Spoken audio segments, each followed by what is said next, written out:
Napoleon Bonaparte, nama yang meledak dalam sejarah dunia, prajurit miskin dari pulau kecil, yang naik jadi kaisar Perancis dan hampir menaklukkan seluruh Eropa.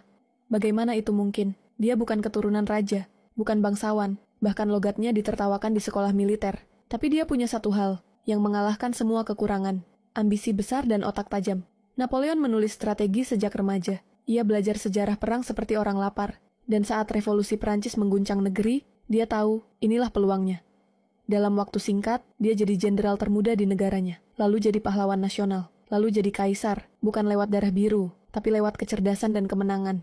Tapi cerita Napoleon bukan cuma soal kemenangan, ia juga mengalami kekalahan, pengkhianatan, dan pengasingan. Ia dibenci, dicintai, ditakuti, dan dikagumi. Jadi, siapa sebenarnya Napoleon Bonaparte? Apa yang membuatnya abadi dalam sejarah? Ini kisah tentang kekuasaan, strategi, dan harga yang harus dibayar untuk kejayaan.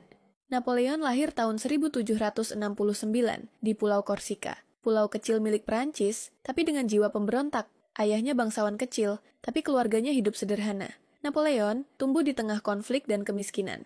Sejak kecil, dia suka belajar sendiri. Ia pendiam, cepat marah, dan sangat serius. Tapi satu hal yang menonjol, otaknya tajam luar biasa. Ia hafal sejarah, taktik perang, dan matematika militer.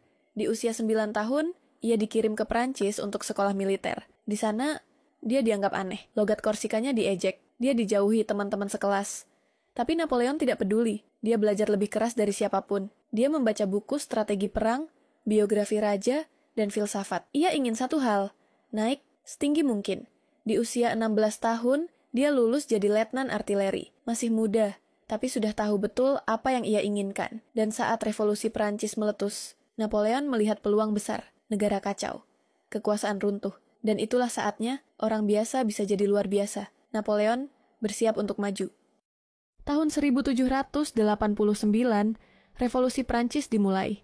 Raja digulingkan, bangsawan diburu, negara penuh kekacauan. Tapi, bagi Napoleon, ini peluang emas. Dia mulai dikenal saat berhasil membebaskan pelabuhan Toulon dari pasukan kerajaan. Usianya baru 24 tahun, tapi langsung dipromosikan jadi jenderal. Lalu datang momen besar, Paris. Kerusuhan pecah, pemerintah diserang, Napoleon diminta bantu. Dia arahkan meriam ke arah pemberontak, dan tembak tepat sasaran. Kota tenang, pemerintah aman, Napoleon jadi pahlawan nasional. Setahun kemudian, ia ditugaskan ke Italia. Pasukannya lemah, kekurangan makanan, dan nyaris putus asa. Tapi Napoleon memompas semangat mereka. Dia tidak duduk di belakang, dia ikut jalan kaki, makan roti keras, dan tidur di tanah. Dalam waktu singkat, ia menaklukkan wilayah demi wilayah, lawan yang lebih besar pun hancur. Dia ubah peta kekuasaan Eropa hanya dalam hitungan bulan. Taktiknya cepat dan mematikan. Ia gerakan pasukan dengan kecepatan luar biasa. Serang pusat musuh, putus jalur suplai, dan tekan psikologi lawan.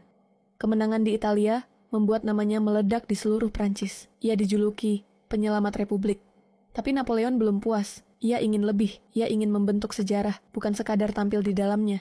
Dan satu hal yang dia tahu, kemenangan militer adalah tiket menuju kekuasaan. Tahun 1799, pemerintahan Prancis lemah, korupsi di mana-mana, rakyat lelah. Napoleon pulang dari Mesir dan melihat celah. Ia memimpin kudeta, menggulingkan pemerintahan, dan jadi pemimpin baru, bukan raja, tapi konsul. Tapi itu belum cukup.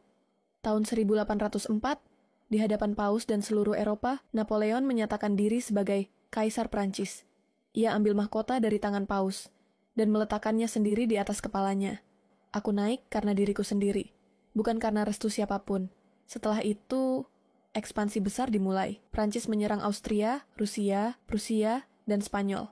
Kemenangan demi kemenangan diraih. Di Austerlitz, Napoleon mengalahkan 2 kekaisaran sekaligus. Itu dianggap salah satu pertempuran paling brilian dalam sejarah militer. Ia ubah hukum, bentuk aliansi, dan tanamkan pengaruh Prancis ke seluruh Eropa. Dia ubah wajah dunia lama. Raja-raja tua digantikan oleh sistem baru, dan di tengah semua itu, berdiri satu orang, Napoleon. Tapi kekuasaan besar datang dengan musuh besar. Inggris tak pernah tunduk, Rusia mulai bangkit, dan kesombongan mulai mengaburkan logikanya. Ia mulai membuat kesalahan, ingin terlalu banyak, menyerang terlalu jauh. Tapi saat ini, Napoleon berada di puncak dunia. Satu orang mengendalikan takdir jutaan jiwa. Tahun 1812, Napoleon menyerang Rusia. Dia bawa 600.000 tentara, tapi Rusia tidak melawan secara langsung. Mereka mundur, bakar kota, dan tunggu musim dingin. Pasukan Napoleon kelaparan, kedinginan, diserang dari segala arah. Hanya sekitar 100.000 yang pulang hidup. Itulah awal dari akhir. Koalisi negara Eropa bergabung, Prancis mulai kalah di mana-mana. Tahun 1814, Paris jatuh. Napoleon dipaksa turun takhta. Dia diasingkan ke Pulau Elba. Tapi Napoleon belum selesai. Hanya setahun kemudian, dia kabur dari Elba, mendarat di Prancis. Dan rakyat menyambutnya. Tentara yang dikirim untuk menangkapnya malah ikut bersamanya. Dalam hitungan hari, Napoleon kembali berkuasa. Ini disebut 100 hari. Tapi kekuatan lawan terlalu besar. Di pertempuran Waterloo, ia dikalahkan total oleh Inggris dan sekutunya. Napoleon menyerah. Kali ini, dia diasingkan jauh ke Pulau Saint Helena di tengah Samudra Atlantik. Di sana, dia hidup dalam pengawasan ketat. Menulis memoar, merenung, dan akhirnya meninggal dunia tahun 1821. Bukan di medan perang, tapi dalam sunyi, di pengasingan.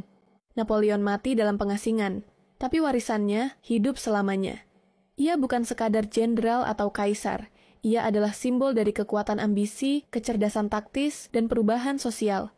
Ia menciptakan Kode Napoleon, sistem hukum yang masih digunakan di banyak negara hingga hari ini. Ia reformasi sistem pendidikan, perpajakan, dan birokrasi. Ia buktikan bahwa seorang rakyat biasa bisa mengalahkan raja, bisa membentuk sejarah, bisa mengubah peta dunia.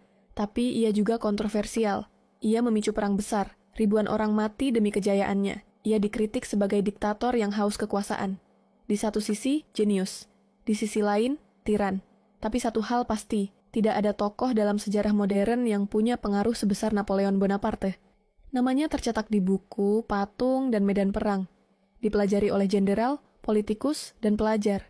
Ia mengubah bukan hanya negaranya, tapi juga cara dunia berpikir tentang kekuasaan. Inilah kisah Napoleon Bonaparte, dari prajurit kecil menjadi penentu takdir dunia.